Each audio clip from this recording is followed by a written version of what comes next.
Hello students. और जितने भी स्टूडेंट्स डी फार्मा कर रहे हैं सभी के लिए एक महत्वपूर्ण सूचना है कि जो कि अभी सेंट्रल गवर्नमेंट से भारत का राजपत्र जो गज़ट ऑफ इंडिया में प्रकाशित हुई है वो ये है कि अब जितने भी डिप्लोमा के स्टूडेंट्स हैं, डी फार्मा करने वाले जो छात्र हैं, उनको एक रजिस्ट्रेशन कराने के लिए एग्ज़िट एग्ज़ामिनेशन देना होगा। हालांकि इसकी प्लानिंग 2018 में हो चुकी थी, लेकिन अब ये इम्प्लीमेंट होने की कगार पर आ गया है और ये इसका जो गज़ट नोटिफिकेशन भी आ गया है। अब एग्ज़िट एग्ज़ामिनेशन स्टार्ट हो जाएगा। यहाँ आप देखें, थोड़ा इसको बड़ा कर लेते हैं। यहाँ आप देखें कि ये diploma in pharmacy exit examination विनियम 2022 जो कहा जाएगा वो diploma in pharmacy exit examination विनियम 2022 यहाँ पे भेषजी अधिनियम 1948 जो फार्मेसी एक्ट है उसकी धारा 10 द्वारा प्रदत्त शक्तियों का प्रयोग करते हुए भारतीय भेषजी परिषद केंद्र सरकार के अनुमोदन से निम्नलिखित विनियम बनाती है। ये इसमें दिया गया है कि फार्मेसी एग्ज़िट एग्ज़ामिनेशन स्टार्ट हो गया है और इसको जो है diploma in pharmacy exit examination विनियम 2022 के नाम से जाना जाएगा। यही हम देखें कि इसमें क्या क्या चीज़ें होंगी।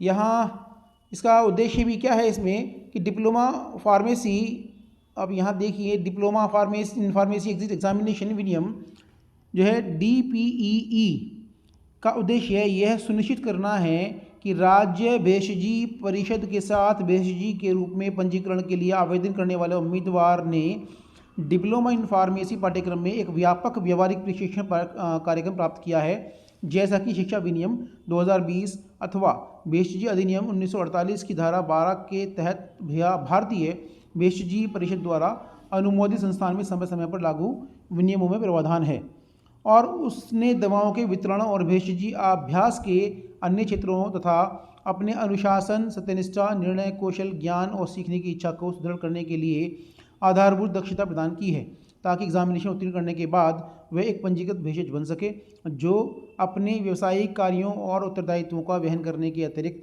अपने व्यावसायिक कौशल का उपयोग कर सके। तो यहाँ इसका उद्देश्य यही है जिससे कि जो फार्मासिस्ट जो बनेंगे, जो डी फार्मा करेंगे बच्चे, उनको फार्मासिस्ट बनना है तो उनके अंदर जो वो क्वालिटी, वो मेडिसिन की नॉलेज होनी चाहिए, क्वालिटी होनी चाहिए जो एक फार्मासिस्ट के एक अंदर होनी चाहिए। तो इसके लिए इसको किया गया है कि अब जैसे आपको पता है कि डी फार्मा का जो कोर्स है, जो करिकुलम है, वो 3 पार्ट में होता है।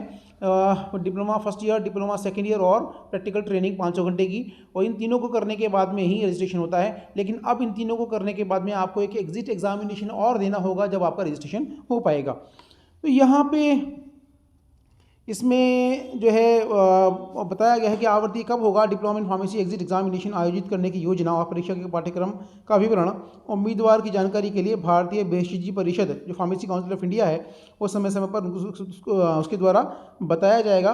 और इसको जो एग्ज़ाम है ये प्रत्येक वर्ष 2 बार आयोजित परीक्षा, 2 बार साल में ये 2 बार एग्ज़ाम किया जाएगा और उसमें जब उसका रिजल्ट आ जाएगा, जो बच्चे उसमें क्वालिफाई होंगे तो उस क्वालिफिकेशन के आधार पर, उस क्वालिफाइंग मार्क्स के आधार पर ही आपका रजिस्ट्रेशन होगा।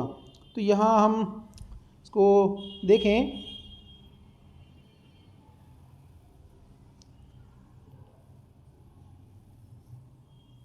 लास्ट में यहाँ लिखा भी है 7th पॉइंट में कि इस उम्मीदवार का diploma in pharmacy exit examination उत्तीर्ण करने के बाद भेषजी के रूप में पंजीकरण।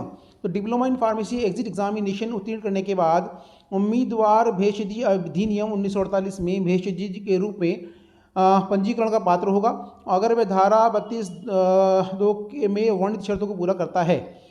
पंजीकरण के लिए आवेदन राज्य भेषजी परिषद के रजिस्ट्रार को संबोधित किया जाएगा और इसके साथ निर्धारित शुल्क और दस्तावेज संलग्न होंगे, जैसा कि अधिनियम धारा इसमें उल्लेख किया गया है। यहाँ इसमें अब देखें तो इसमें ये जो है क्या होगा इसमें कि जैसा आप न्यूज़ में भी आजकल बहुत आ रहा है कि फार्मेसी में पंजीकरण से पहले आप देनी होगी एग्ज़िट परीक्षा। तो यहाँ आपको कुछ और भी इसमें न्यूज़ हैं कि डिप्लोमा फार्मासिस्ट पंजीकरण के लिए एग्जिट एग्जामिनेशन गुणवत्ता को बढ़ाने वाला होगा। ये तो ऑब्वियस सी बात है कि अगर जो बच्चे डिप्लोमा इन फार्मेसी करने के बाद में एग्जिट एग्जामिनेशन पास करके अपना रजिस्ट्रेशन कराएंगे तो उनको वो एक्चुअल नॉलेज हो पाएगी जो उनको होनी चाहिए। तो इससे क्वालिटी में तो इम्प्रूवमेंट होगा ही, इससे गुणवत्ता बढ़ेगी। और यही नहीं, बाकी के जो कंट्रीज़ हैं और भी कंट्रीज़ हैं जहाँ पे एग्ज़ाम फार्मासिस्ट को रजिस्ट्रेशन से पहले अपना एक एग्ज़ाम देना होता है, तभी वहाँ सबका रजिस्ट्रेशन होता है। तो यहाँ एक बहुत अच्छा एक कदम है ये सरकार का जो ये किया है। तो आप जितने भी लोग अब ये डी फार्मा कर रहे हैं वो बहुत मेहनत से पढ़ाई करना शुरू कर दें, क्योंकि जब पढ़ाई करेंगे तो ही ये एग्जिट एग्जामिनेशन निकल पाएगा, अदरवाइज़ एग्ज़ाम निकलना मुश्किल होगा। ये एग्जामिनेशन जो 3 घंटे होगा और 3 घंटे का होगा, इसमें तकरीबन 300 क्वेश्चंस के 300 नंबर का शायद ये होगा। तो इसकी आप लोग अभी से तैयारी शुरू कर दें। और धन्यवाद।